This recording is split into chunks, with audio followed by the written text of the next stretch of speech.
Welcome to the East Asia by Rhoads Murphey chapter summary podcast at the Historian's Eye. Please subscribe, and if you'd like to be notified when new episodes appear, click the bell icon. Chapter 6, Achievement and Disaster, the Song and Yuan Dynasties, 960 to 1355. Section 1, The Rise of the Song Dynasty.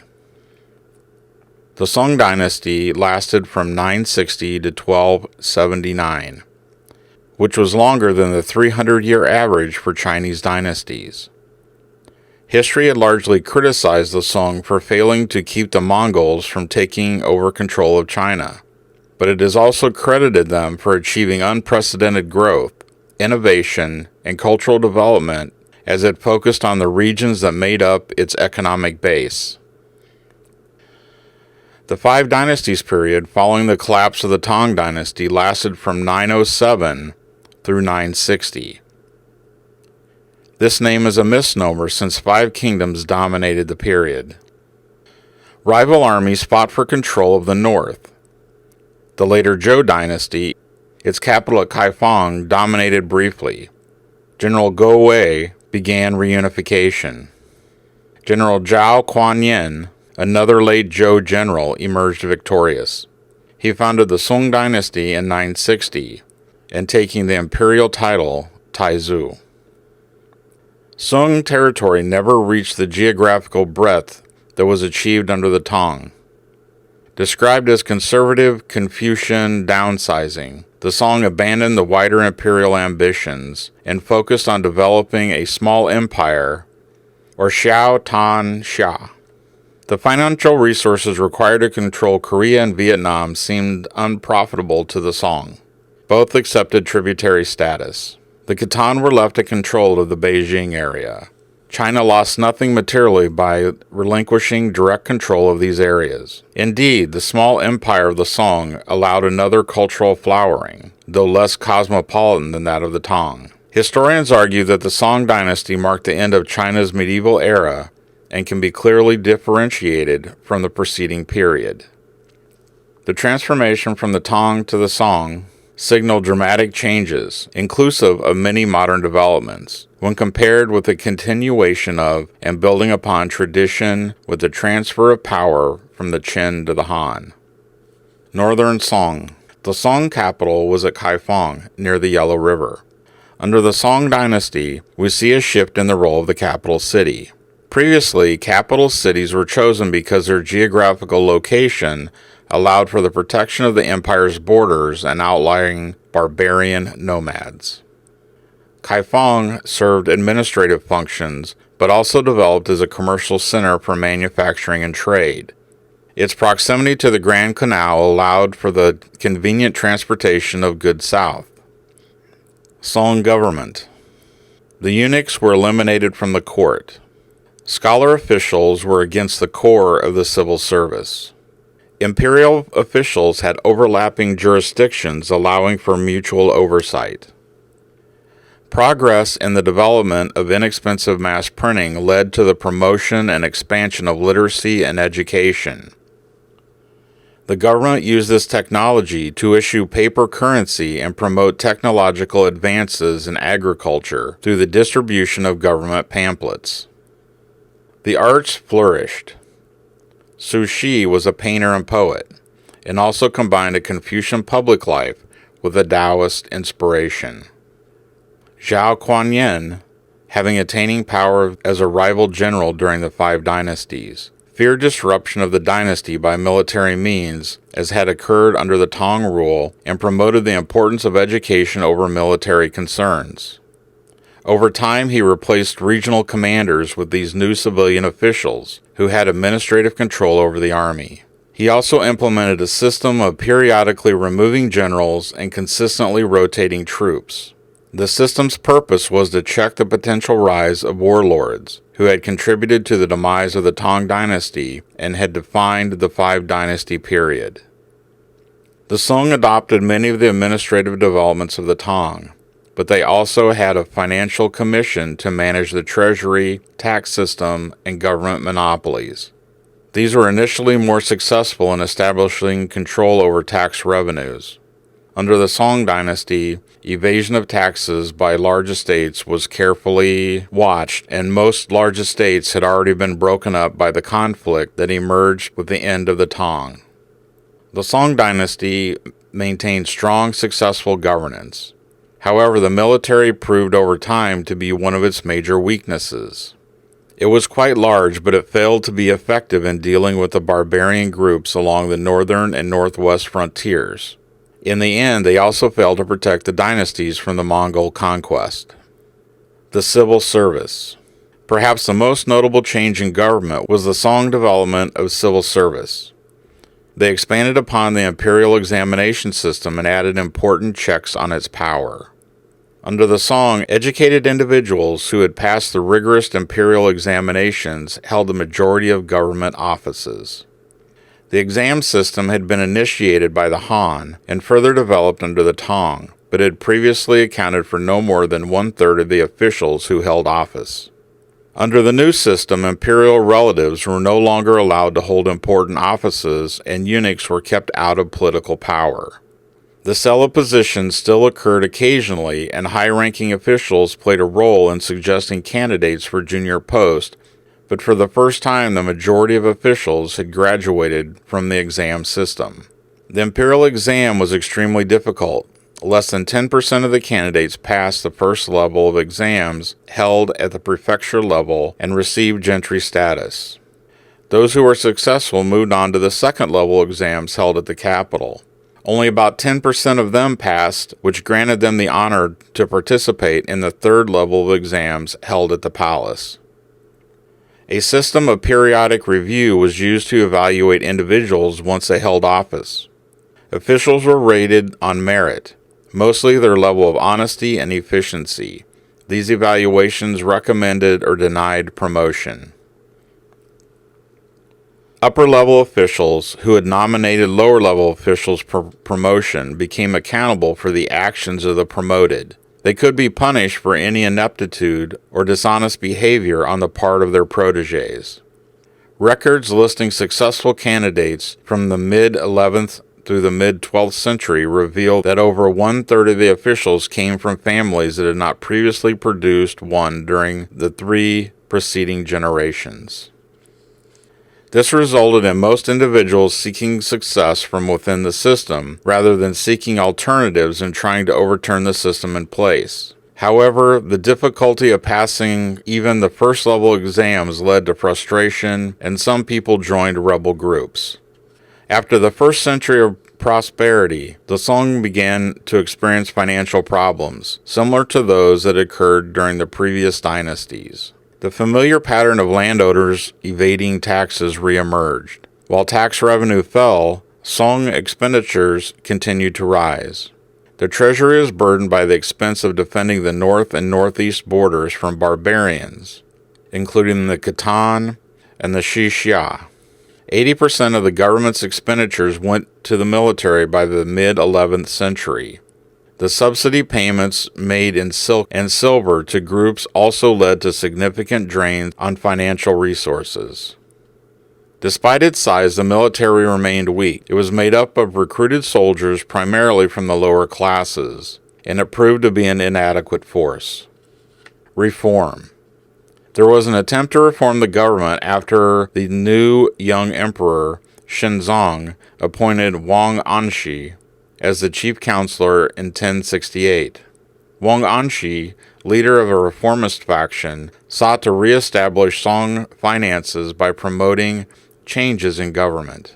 Orthodox Confucian officials who traditionally discouraged commerce and profit opposed many of his reforms and his overall effort to establish government control over the economy. Financial reforms included the expanded state control of specific regional products beyond the ever-normal granary system, where items are sold at stable prices and for a profit. There was a general attempt to control prices. There were government loans at low rates created for poor peasants. They set up a state trading association with the purpose of breaking the monopoly of the big merchants providing government loans to small firms. And there were new land surveys. and the adjustment of taxes according to land productivity, and all land was assessed for taxation. Corvée service was commuted into money payments. There was an increased number of government schools, and there was an urging of the revision of imperial exams. They wanted to include questions pertaining to practical problems in the administration and general aptitude rather than focusing merely on the classic texts. Wang Anshi attempted to reform the Song military, but was rather unsuccessful. District quotas were developed to provide a trained and armed militia. Government purchased and distributed horses for peasants for farm use in exchange for the use of that horse and a family member in the imperial cavalry when needed. Most of these reforms are simply revivals of policies previously pursued by the Han and Tang. They had a potential to fulfill their purpose of reforming the Song's weakened financial situation and make life better for the majority of the population. However, powerful landowners, merchants, moneylenders, and the conservative bureaucracy heavily resisted them. Confucian officials resisted these changes because they threatened the system that had brought them a degree of power. They forced Wang Anshi out of office in 1076. He was recalled in 1078, but dismissed again when the emperor died.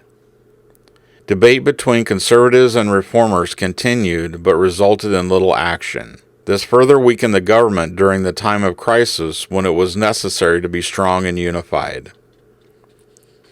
Culture and conquest. While the Song dynasty continued to decline, the arts and culture flourished. This was especially so under Emperor Huizong from 1100 to 1125, who was a painter and a patron of the arts. However, the lavish lifestyle of his court created further problems for the dwindling state treasury. The largely unaddressed problems that reformers like Wang Anshi tried to resolve led to the continued impoverishment of peasants, which in turn led to uprisings. The Song successfully suppressed the uprisings, but a new problem in the northern frontier emerged. The originally nomadic Jurchen of northern Manchuria attacked southern Manchuria and adopted the Chinese dynastic name of the Jin. In 1114, the Song entered into an alliance with the Jurchen against the Khitan, who had taken over the territory 2 centuries previously. The Chinese hoped that they could regain the area, but the Jurchen conquered the Khitan in 1125, and the Song were never able to re-establish the territory into its empire. This was an example of the common Chinese policy of using the barbarians to control the barbarians. Unfortunately, it tended to expose Chinese military weaknesses. The Song took their alliance with the Jurchen for granted, and treated them in an inferior manner, disputing the insignificant spoils for the victory over the Khitan. The Jurchen responded by invading northern China. They took the capital city of Kaifeng in 1126, resulting in the end of the northern Song. The Jurchen proceeded southward, conquering most of the south, including Nanjing in 1129 and Hangzhou in 1130. General Yifei succeeded in chasing the Jurchen northward, but was opposed by a conservative faction and was put in prison where he died. The peace treaty delineated the boundary between Jurchen and Song territory along the Huao River and required the Song to pay an annual tribute sum to the Jurchen. The northern Song ended in 1126 when Kaifeng was taken. The southern Song fixed their capital at Hangzhou and prospered. The Jurchen affixed their capital in Beijing, where they adopted Chinese administrative, economic, and cultural systems. But in 1215 they were conquered by the Mongols. The Southern Song period. Cut off from the trade routes through the northwest, the Southern Song developed sea routes primarily to Southeast Asia and India. This influenced the development of Southern Song dynasty. Permanent colonies of Chinese merchants arose in Southeast Asia trade centers. Port cities along China's southeast coast formed the world's largest port cities of the era. Advances in technology included ships of larger size, the compass, multiple mast, and stern post rudders. Domestic commerce and urbanization flourished through the transportation system of rivers, canals, and the sea. Several of the cities were at least as big as the capital, and some were over 1 million. Hangzhou had as many as 1.5 million people. The arts and culture flourished with the patronage of the rich merchants and scholar-official community. With its increasingly literate population of shopkeepers, artisans, and the upwardly mobile, Southern Song and the Yuan or Mongol dynasty that follows it are known as the Great Period of Chinese landscape painting, innovation, and technological development. The Southern Song experienced what could arguably be defined as the beginning of modern-day science and scientific inquiry. Neo-Confucian philosophers like Zhuangzi took what the sage had called the investigation of things to an unprecedented level. Rapid development of agriculture, manufacturing, and transportation occurred. Carding, spinning, and weaving technologies were developed, as were water clocks and water mills. As in Europe in the 1700s, commercialization, urbanization, and a growing market were all present, but did not lead to an industrial revolution, which was stopped by the Mongol assault. Southern Song was wealthier than Northern Song, despite the fact its size had been reduced to only half of China proper. The dynasty eventually collapsed due to its military weakness, unable to protect itself from the Mongol invasion. However, the cities continued to thrive, and it is under Mongol rule that Marco Polo visited China. The Mongols controlled most of Eurasia, which allowed individuals to travel from Europe through Central Asia into China. Kaifeng in Hangzhou. Kaifeng was the Northern Song capital. It outgrew its inner and outer walls as urban development spilled over into the outlying lands. It became an industrial and commercial city, unlike the Tang capital city, Chang'an, which existed primarily as an administrative and ceremonial center. The abolishment of curfew in 1063 changed the makeup of city life, including growth in nighttime entertainment. Hangzhou, the Southern Song capital, was based even more on commerce. It was an international port city and a major center of trade, and this further increased commercialization and advances in popular culture. The city was filled with popular diversions, including restaurants, tea houses, public baths, street performers, ladies of the evening, natural excursions within a short distance of the city, especially at West Lake with its artificial landscape and Buddhist temples. The variety of employment had increased to include a vast array of occupations. Commonalities. A rapid growth in popular and vernacular literature for the masses had occurred, and popular culture blossomed. Despite the prosperity and new wealth, problematic conditions existed within the city. Fire, epidemic disease, thieves, pickpockets, and conmen all plagued the city. And at the same time that many people achieved a new level of wealth, others made up the large lower working classes who still continued to struggle for survival. Commerce was less tightly controlled than it had been in Chang'an. Under Song reign, cities and districts were no longer necessarily walled. Street names began to be used in place of district names, or the administrative county towns. The Southern Song had over 1,000 shan, which ranged in population from 5,000 to 20,000. These towns remained walled and gated as symbols of imperial power. Commercial enterprises emerged outside of all of the North Gate. The North Gate was superstitiously always kept shut to keep out cold winds, invaders, and general bad luck out of the city. The remaining gates were kept open and could easily be accessed. Within their walls, they had stone-paved streets that ran between the four gates and joined in the center of the town. The central area housed the magistrate, his court, assistants, and soldiers. There was also usually a Confucian temple. The remaining sections of town were made up of small alleys that led primarily to residences of the scholarly gentry. More affluent towns could have a private academy for studying the classics. Some streets were more commercialized than others. And as in the major cities, similar businesses could often be grouped together for comparison shopping. The location of these cities were selected for their accessibility to other areas, often by water, while also receiving a degree of protection from hills or mountains. Rise of the South. The move south started under the Tang Dynasty, escalated under Song rule. When the capital shifted to Hangzhou from Kaifeng, a rising trend towards commercialization occurred. Agriculture was far more productive than in the north, especially with the new techniques and machines promoted by the government. This allowed the South to support a larger population while also freeing more and more people from farm labor. Cotton growing from India spread as a source of cheap material particularly well suited to southern China. The government actively supported irrigation works and helped disseminate agricultural technology. Towns grew, spurred by the increased agricultural production. Many specialized in the manufacture of specific items, usually porcelain, lacquer, metal products, sugar, paper, rice, books, or cotton. These goods would then have to be transported domestically or abroad to areas that needed them or desired them.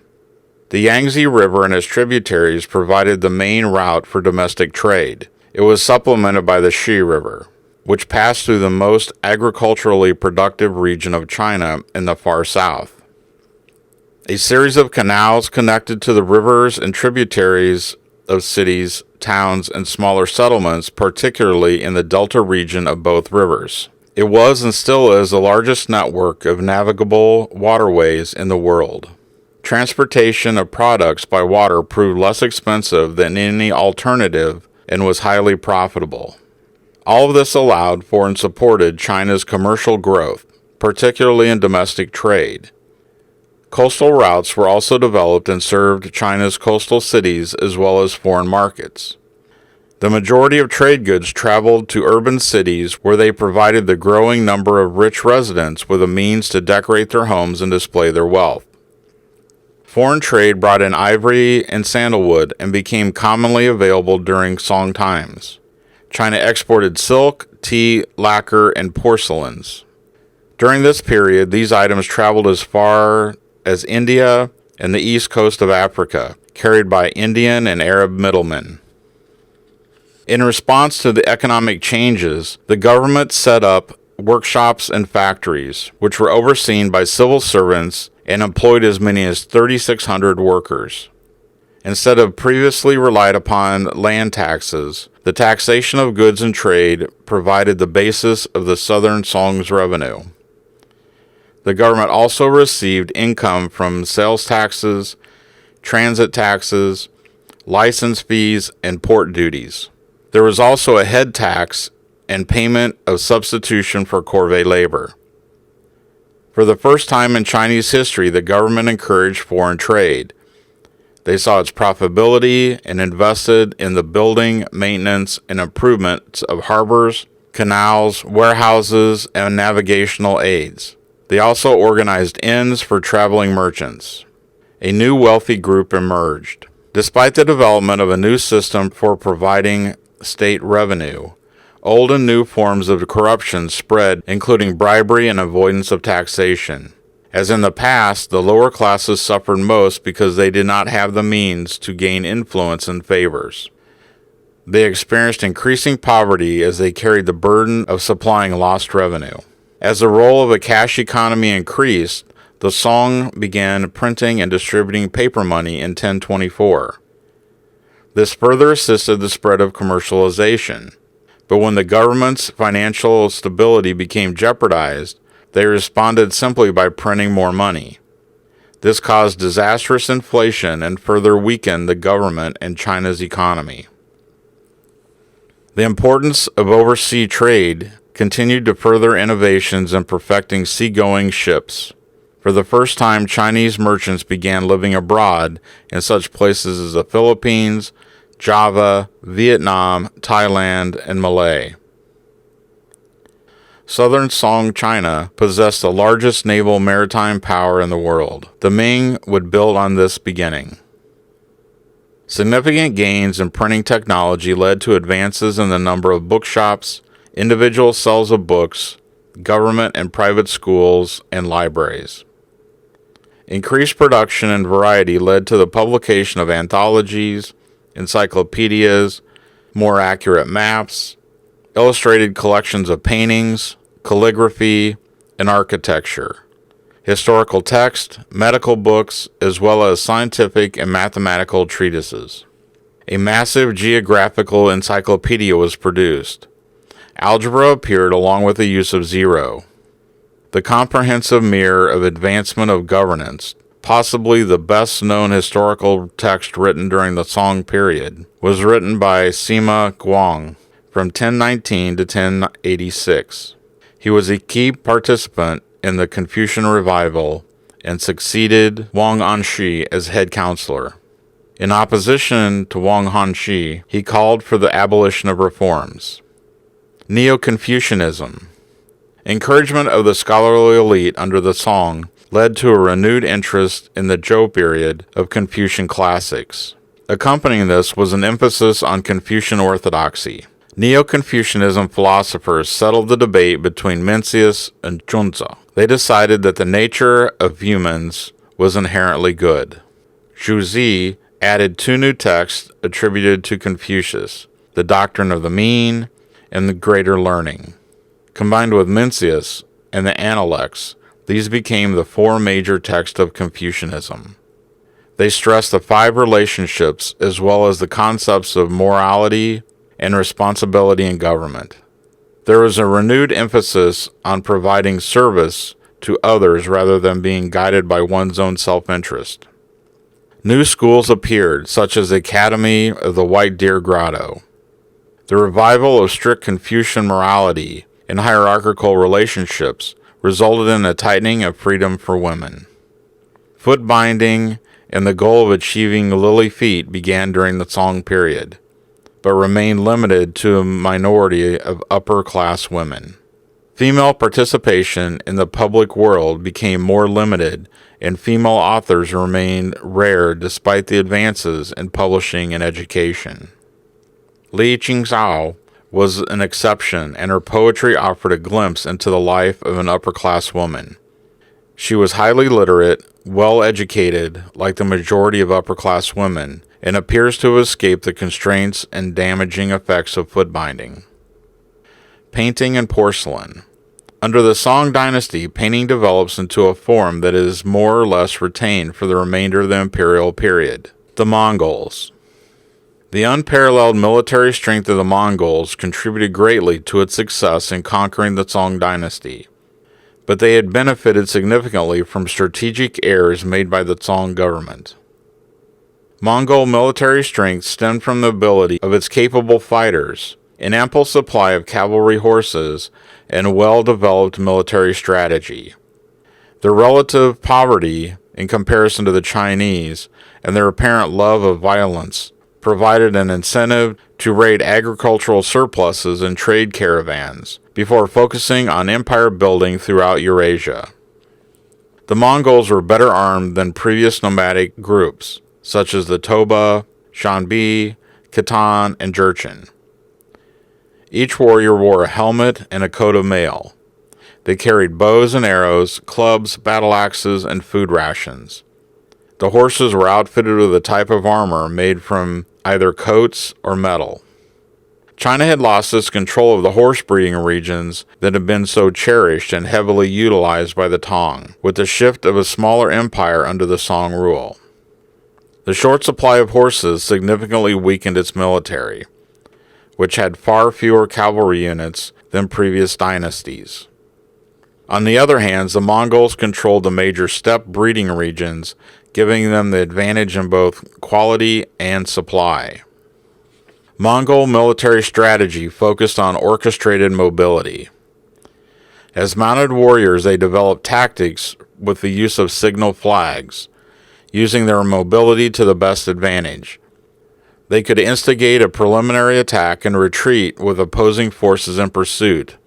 Then they would turn in their saddle and attack or turn sharply, cutting their rivals off from behind. Mongol's strength in its attacks was its highly accurate use of rapid movement and maneuvers. They had been successful in drawing the Han armies into the steppes, where they would later be overcome by Mongol mobility. The initially separate Mongol clans were unified under Genghis Khan, further strengthening their military force. Under his leadership, the planned conquest of most of Eurasia was successful. The next target was China. He attacked the Jurchen territory and captured Beijing in 1215. He went on to conquer non-Han Chinese groups in the northwest and died in 1227. Several able leaders followed, all of whom continued conquering more territory. In 1232, the Song made an allegiance with the Mongols against the Jurchen. Kaifeng and Naoyang were occupied, but within a year, they were defending the recovering north from the Mongols. Conflicts between the Chinese armies and the Mongols lasted 40 years. China utilized its powerful naval forces along the coast and on rivers. This included the first recorded instance of cannon warfare and the use of other highly technological weapons. China initially had a weaponry advantage. They had developed gunpowder and weaponry utilizing it.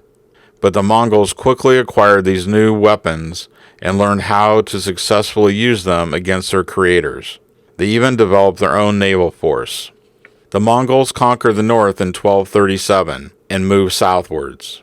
Hangzhou surrendered in 1276. Resistance in the Guangzhou area ended in 1279.